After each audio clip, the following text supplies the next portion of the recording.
அஸ்ஸலாமு அலைக்கும். Hi friends, எல்லாரும் எப்படி இருக்கீங்க? வீடியோஸ் நானும் தொடர்ந்து போடலாம் தான் நினச்சிக்கிட்டே இருக்கேன். ஆனால் என்ன பண்ணுறது, ஊருக்கு வந்ததுலேருந்தே செம்மையா பிஸியாக ஓடிக்கிட்டே இருக்குது.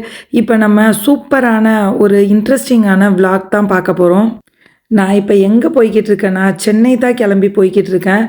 சென்னை ஏர்போர்ட் வந்து தான் வீட்டுக்கு வந்தேன். இருந்தாலுமே நான் இப்போ எதுக்கு அவசரமாக சென்னை போகிறேன், இவ்வளோ ஒரு பிஸி ஷெட்யூல்லையும்னா என்னோடய ஃப்ரெண்டை பார்க்கறதுக்காக தான் போய்கிட்டு இருக்கேன். என்னோடய ஸ்கூல் ஃப்ரெண்டு. நம்ம ஸ்கூல்லேருந்து நிறையா பேரோட சேர்ந்து படிச்சிருப்போம்.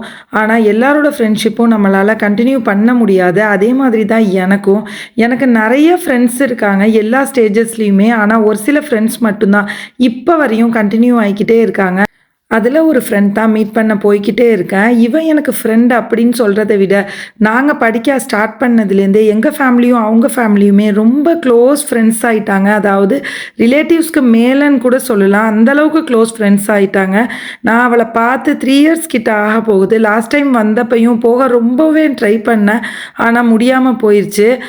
நாங்கள் காலேஜ் ஃபஸ்ட் இயர் வரைக்கும் சேர்ந்து படித்தோம் நாங்கள் 2 பேரும். அதுக்கப்புறமா அவங்க ஃபேமிலியோட சென்னை போய் செட்டில் ஆகிட்டாங்க. இப்போ வரைக்குமே சென்னையில் தான் அவங்க இருக்காங்க. ஓகே, இந்த டைம் கண்டிப்பாக போயே ஆகணும் அப்படின்னு சொல்லிட்டு ஷெட்யூல் கொஞ்சம் ஒதுக்கிட்டு நாங்கள் இப்போ போய்கிட்டு இருக்கோம். நான், ஹஸ்பண்ட், பசங்க, அப்புறம் மாமி, புவா, பாப்பு எல்லாரும் தான் நாங்கள் போகிறோம். பஸ் தான் புக் பண்ணி போய்கிட்டு இருக்கோம். நாங்கள் கிட்டத்தட்ட இப்போ உங்கள்கிட்ட பேசிக்கிட்டே வண்டலூர்லாம் தாண்டி வந்தாச்சு. புதுசாக கிளாம்பாக்கம் பஸ் ஸ்டாப் புதுசாக பில்ட் பண்ணியிருக்காங்களாம்.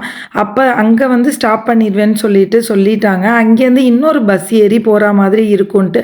ஓகே, அந்த நியூ பஸ் ஸ்டாப்பும் எப்படி தான் இருக்குது. ஏன்னா முன்னாடிலாம் பார்த்தீங்கன்னாக்கா கோயம்பேடு போயிட்டு அங்கேருந்து போகிற மாதிரி இருக்கும். கோயம்பேடு போயிட்டா கூட அங்கேருந்து ஒரு ஆட்டோலேயே அவங்க வீடு போயிடலாம். ஆனால் இப்போ கிளாம்பாக்கம் ரொம்பவே அவுட்டரில் வச்சுருக்காங்க. இதான் புதுசாக பில்ட் பண்ணியிருக்கிற கிளாம்பாக்கம் பஸ் ஸ்டாப். அதுக்கிட்டேயே ஸ்டாப் பண்ணிட்டாங்க பஸ். அங்கேருந்து பக்கமாக தான் ஒரு 10 மினிட்ஸ் வாக்கபிள் டிஸ்டன்ஸ்லேயே டவுன் பஸ்ஸஸ் எல்லாமே ஏறுற மாதிரி இருந்துச்சு. உடனே பஸ் கிடச்சிருச்சு. நாங்கள் எப்போ கிளம்புனோன்னா ஆஃப்டர்நூன் ஒரு 2 o'clock கிட்ட வீட்டிலேருந்து கிளம்புனோம். நைட்டு ஒரு 11 o'clock கிட்டலாம் அவங்க வீட்டுக்கு போய் ரீச் ஆகிட்டோம். 11 கூட ஆகலை, 10:30. நைட் டின்னருக்குலாம் அவங்க வீட்டுக்கு ரீச் ஆயாச்சு. இப்போ நாங்கள் டவுன் பஸ்ஸில் ஏறி போய்கிட்டு இருக்கோம். அங்கேருந்து ஒரு 45 மினிட்ஸ் ட்ராவலுக்கு அப்புறம் அவங்க வீடு ரீச் ஆகிட்டோம். செம்ம டயர்ட் ஆயிடுச்சு. அவங்களும் டிஃபன்லாம் ரெடி பண்ணி வச்சுருந்தாங்க. ஃப்ரெண்ட்லாம் பார்த்துட்டு அவங்க ஃபேமிலி பார்த்துட்டு அப்படியே கொஞ்சம் நேரம் பேசிக்கிட்டு இருந்துட்டு நாங்களுமே ஃப்ரெஷ் அப் ஆகிட்டு டிஃபன் சாப்பிட வந்துட்டோம். அவங்க எல்லாமே எங்களுக்காக தான் வெயிட் பண்ணிக்கிட்டு இருந்தாங்க. அன்றைக்கி எங்களுக்காக மட்டன் கிரேவி, அப்புறம் சிக்கன் கிரேவி கொஞ்சம் செஞ்சுருந்தாங்க. அது கூடவே தேங்காய் பால் ரைஸ் கொஞ்சம் செஞ்சுருந்தாங்க. இதில் ரசம் கொஞ்சம், ஒயிட் ரைஸ் கொஞ்சம், அப்புறம் பரோட்டா வாங்கி வச்சுருந்தாங்க.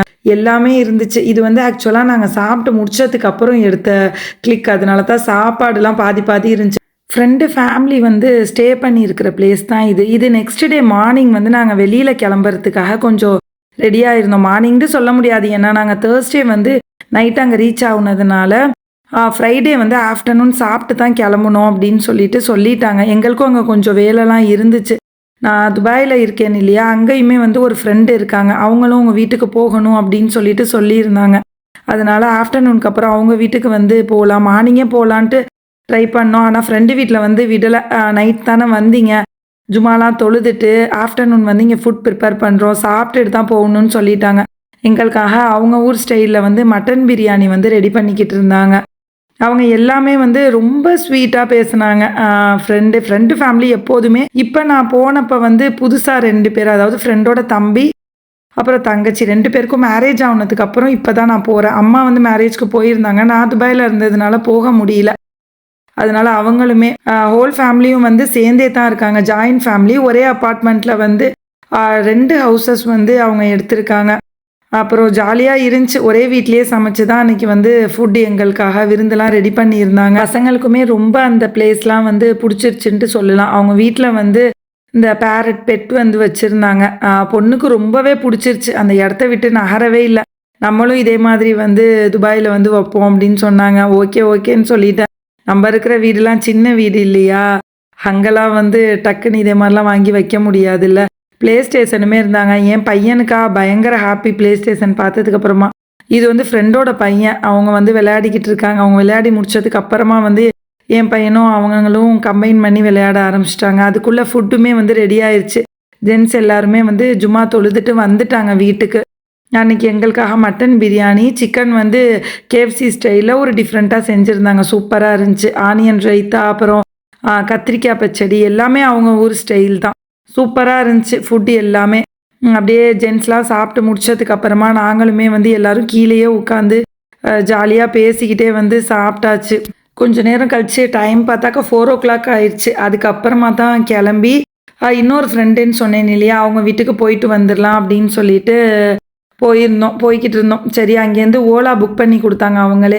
எப்போதுமே வந்து அங்கே போயிட்டாக்கா ஓலா தான் வந்து புக் பண்ணுறது. ஆட்டோ தான் சென்னையை பொறுத்த வரைக்கும் ஓலா ஆட்டோ அப்படிங்கிறது நம்மளுக்கு எப்படி சொல்கிறது, பஸ்ஸை விட இல்லை மற்ற கேபை விட ரொம்ப குயிக்காகவே இருக்குது. இப்போ நிறைய ஆப்புமே வந்து சென்னையில் வந்து வந்துருச்சு. நாங்கள் அன்றைக்கி ஓலாவில் தான் போயிருந்தோம். இது ஃப்ரெண்டு வீடு சொன்னேன் இல்லையா, அவங்க வீடு, அவங்க இன்னொரு ஏரியாவில் இருந்தாங்க. அவங்க வீட்டுக்குமே போயிட்டு அங்கே அவங்களோட ஃப்ரெண்டு வந்து ஆக்சுவலாக துபாயில் இருக்காங்க. அவங்க ஃபேமிலியை வந்து மீட் பண்ணோம் அப்படின்னு சொல்லிட்டு ரொம்ப சொல்லியிருந்தாங்க. ஓகேன்ட்டு அவங்க வீட்டுக்கு போயிட்டு அவங்கள்ட்ட கொஞ்சம் நேரம் பேசிக்கிட்டு இருந்துட்டு அவங்க எங்களுக்காக ஸ்நாக்ஸ் எல்லாமுமே வந்து வச்சுருந்தாங்க. இது கூடவே டீ. நைட்டு டின்னர் முடிச்சுட்டு போகணுன்னு சொல்லிட்டு ரொம்ப நம்மள்ட்ட சொன்னாங்க. ஆனால் நம்மளுக்கு தான் வந்து டைமே இல்லை. ஏன்னா அதுக்கப்புறம் கொஞ்சம் பர்ச்சேசிங் ஒர்க்லாம் இருந்துச்சு. அதனால் கிளம்பியாச்சு. எங்களுக்காக கொஞ்சம் கிஃப்ட் எல்லாமுமே வந்து வாங்கி வச்சுருந்தாங்க. அதுவுமே வந்து கொடுத்துருந்தாங்க. இன்ஷால்லா அது நான் வந்து இன்னொரு வீடியோவில் காட்டுறேன். இந்த வீடியோவில் நான் வந்து எடுக்கலை.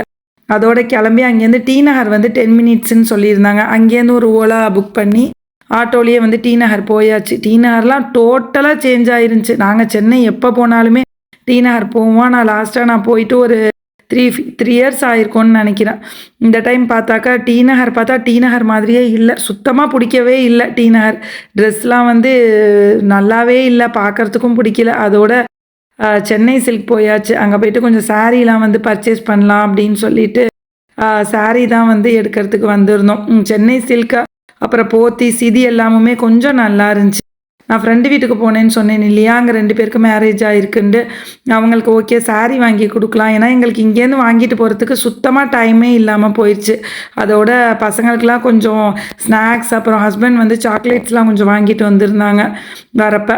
அது மட்டும்தான் கொடுத்துருந்தோம். ஓகே, புது பொண்ணுங்களுக்கு வந்து சாரீ வாங்கிட்டு போய் கொடுக்கலாம் அப்படின்னு சொல்லிட்டு மாமி சொன்னாங்க. அதோடவே வந்து நாங்களும் வந்து சாரீ வந்து பார்த்தோம். பிடிச்சிருந்துச்சி. அப்புறம் சென்னை சில்கில் தான் வந்து நல்லா இருந்துச்சு. ஓகேன்னு சொல்லிட்டு அவங்க சூப்பராக ஸ்டைலாக காட்டிக்கிட்டு இருந்தாங்க. அதுவுமே வந்து நான் வீடியோ எடுக்க போகிறேன்னொன்னே நான் இப்படி காட்டுறேன், நீங்கள் எடுங்கன்னு சொல்லிட்டு அவங்க சொன்னாங்க. அதோட அதையுமே வீடியோ எடுத்துகிட்டு சாரீ வந்து வாங்கியாச்சு. வாங்கிட்டு அதுலேருந்து கிளம்பிட்டோம். அதுக்கப்புறமா நாங்கள் எதுவுமே வாங்கலை.